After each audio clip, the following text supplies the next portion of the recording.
अन आइशा ज़ौज नबी सल्लल्लाहु अलैहि वसल्लम अन्नहा कानत तक़ूल क़ाल रसूलुल्लाह सल्लल्लाहु अलैहि वसल्लम सद्दिदू व क़ारिबू व अबशिरू फ़इन्नहु लन यदख़ुलल जन्नत अहदन अमलुहु क़ालू वला अंत या रसूलल्लाह क़ाल वला अना इल्ला अन यतग़म्मदनी अल्लाहु मिन्हु बिरहमह वअलमू अन्न अहब्बल अमली इलल्लाहि अदवमुहु व इन क़ल्ल।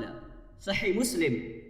आयशा सिद्दीक़ा तय्यबा ताहिरा मुतहहरा अफीफ़ा उम्मुल मुमिनीन रज़ियल्लाहु अन्हा बयान करते हुए फरमाया करती थीं, रसूलुल्लाह सल्लल्लाहु अलैहि वसल्लम ने इरशाद फरमाया, इखलास व इस्तिक़ामत के साथ सही सही अमल करते रहो, इफ़रात व तफरीत से मुबर्रा, म्यान रवी इख्तियार करते हुए आला तरीन म्यार के करीब करीब तर रहो और अल्लाह की रहमत की खुशखबरी की उम्मीद रखो।